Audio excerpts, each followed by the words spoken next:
हाय दोस्तों, गायत्री द्विवेदी लोकगीत में आपका स्वागत है।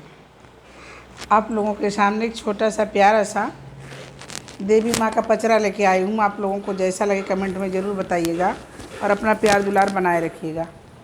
तो सुनिए मेरे दोस्तों, फुल आवाज़ करके सुनिएगा और समझिएगा, तभी मज़ा आएगा। थोड़ा सा सुनने के बाद समझ में नहीं आता, उसके बाद तब लाइक कमेंट और सब्सक्राइब करिएगा। और जो भी मुझसे गलती हुई हो उसको क्षमा करिएगा। मैं बार बार क्षमा मांग रही हूँ आप लोगों से। तो सुनिए।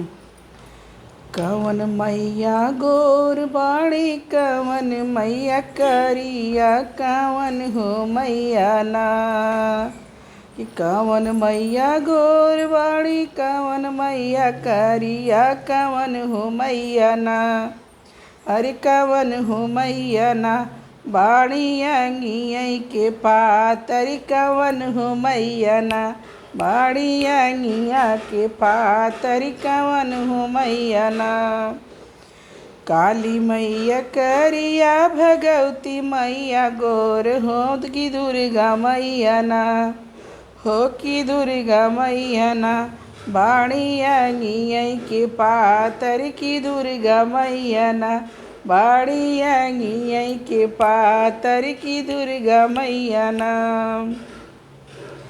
कवन मैया आँख देली, कवन मैया ललना, कवन हो मैया ना। कवन मैया आँख देली, कवन मैया ललना, कवन हो मैया ना। देली धन यो संपत्तिया, कवन हो मैया ना। देली धन यो संपत्तिया, कवन हो मैया ना। भगवती मैया आँख देली, काली मैया ललना, की दुर्गा मैया ना। भगवती मैया आँख देली, काली मैया ललना, की दुर्गा मैया ना। हो कि दुर्गा मैया ना, देली धन यो संपत्तिया, की दुर्गा मैया ना। देली धन यो संपत्तिया, की दुर्गा मैया ना। बोला बोला देवी मैया की जय।